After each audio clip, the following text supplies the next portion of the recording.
Take a deep breath. Yeah, right now. Come up from back of your seat, sit up straight and take big inhale, fill all the way up. And then exhale. Deep breath in and exhale all the way out. Now, do you feel like you get a little bit taller on the inhale? Yeah? How you get taller and stretch upward and on the exhale sort of settle down because I'm seeing it. Well, if you do, you are what I call a vertical breather. And unfortunately, it's an ultimately anatomically incorrect way to breathe, meaning that you are breathing out of sync with your body. However, 9 of 10 people breathe this way. So here what happens when you breathe vertically. First thing that happens is that you overuse your neck and shoulder muscle.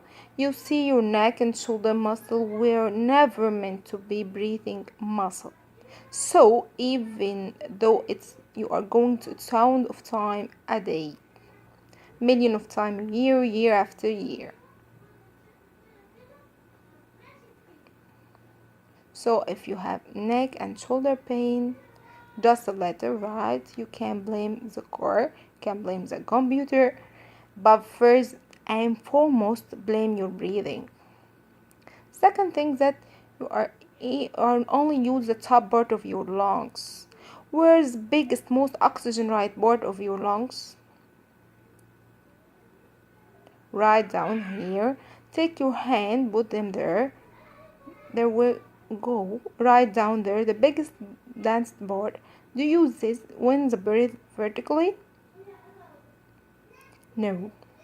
So you actually have to take several smaller breaths. That is breathe faster to get the air that you need. Now here's what most fantastic for most and psychologists. That vagus nerve is nerve go to back on your head of go through your body. Vagus mean wonder in the Latin. And it does, it wanders through your whole body, picking up signals to tell your brain how to feel. Now, when you are breathing vertically, the vagus nerve automatically puts you in stress out, fight or flight mode. And doesn't matter what going on in your surrounding, they could be perfectly among the routine. You are going to be fight or flight. So there's connection to stress is what gets me interested in the breath. I woke up one feel several years ago with dull throbbing pain in my jaw. And I found myself in the dentist office, hearing those 5 words you never want to hear. Do you have dental insurance? I didn't. And being compulsive type 1, I wasn't just grinding my teeth, I was pulverizing them. So, thousands of dollars later, I came to the conclusion that I was not controlling my stress, it was controlling me. It was time for change. I started by signing up for yoga class, signing up where we would be breathing exercise. I heard word like Kapalafati Yujidi. We would breathe down one nostril, we would do breath hold. I was integrating, I dove in head first. I took every class I could find, read every book, studied every academic article. I found myself in classes with go, bass and balancing. I read article about cellular respiration and rate of oxygen exchange. I started breathing and breathing, free diving, singing, and martial art. What was most alarming to me was when I looked around. Almost every I know wasn't breathing correctly. And I know the medical research said the breeze affects your sleep, your back,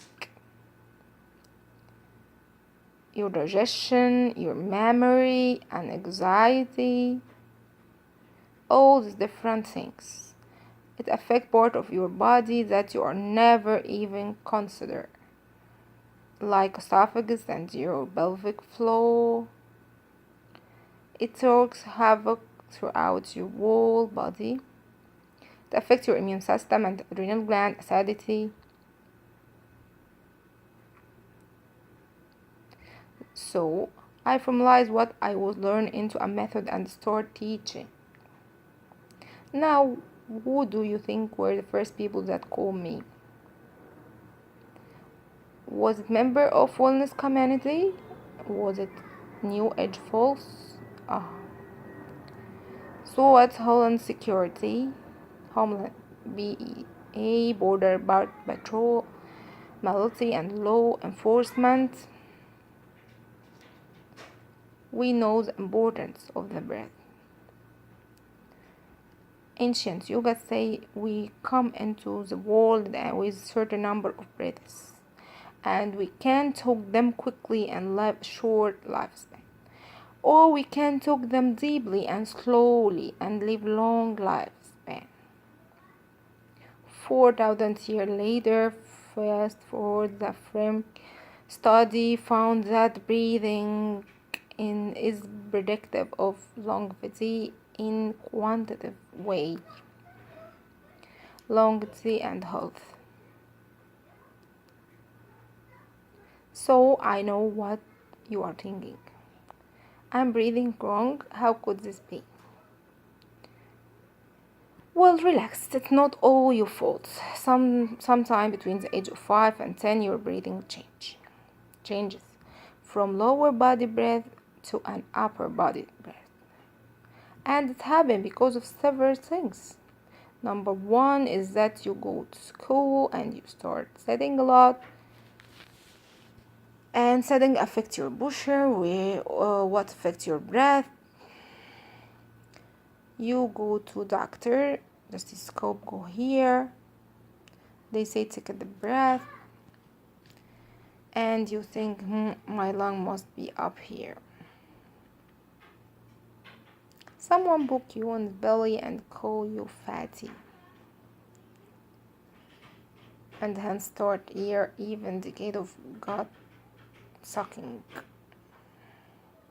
So even now as adults you are sucking it in, because you are thinking it makes your look thinner, because it's an emotional response to fear, because it's bracing stance that help you feel prepared to run, to strike, because you believe the myth that tense your ab make your core stronger.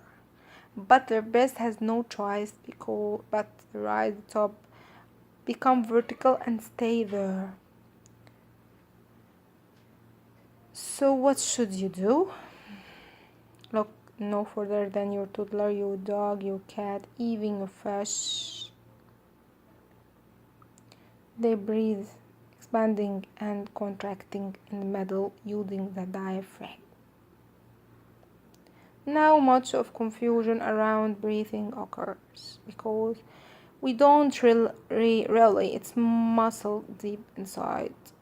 It is located as little red lines that crosses the body, when actually it's much more like starship interbreast. This enormous muscle in the very middle of your separating your thoracic cavity from digestive organs, and the only reason it was but there was help your breathe if you let it. So let it get intimate right now. Really take your finger, put them right here and your sternum, okay?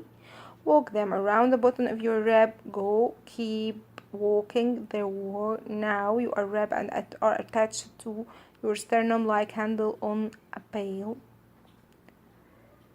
On the inhale, there is meant to move out horizontally.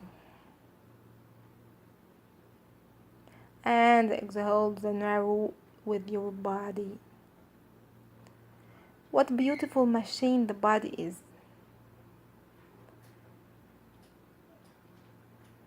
But maybe it's time revisit the cornerstone of our health, especially now when you are the narrow screen of computer or handheld result in apps beeping in tiny amounts of air.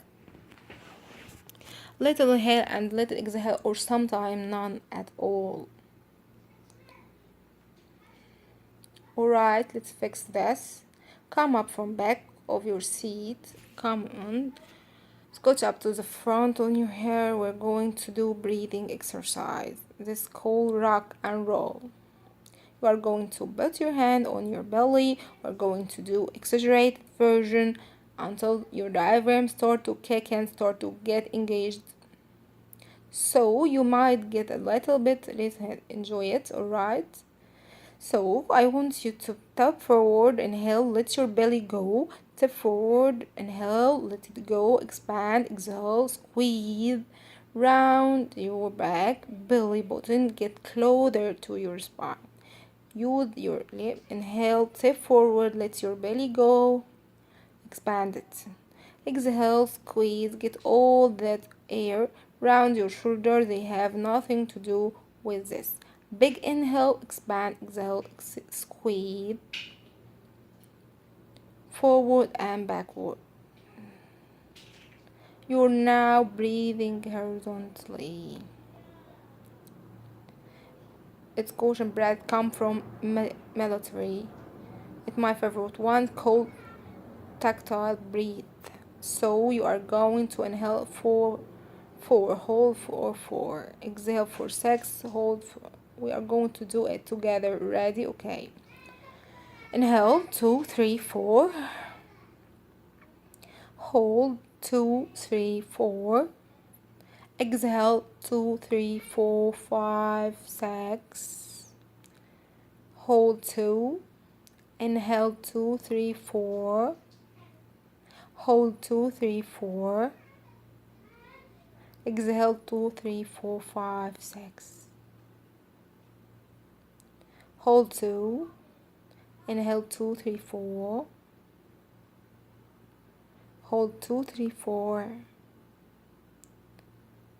exhale 2, 3, 4, 5, 6, hold 2, close your eye 2, 3, 4, hold 2, 3, 4,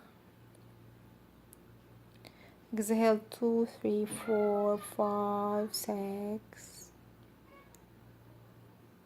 hold 2, tip forward, inhale and continue on your own with beautiful anatomically gorgeous lower body horizontal breath. Thank you.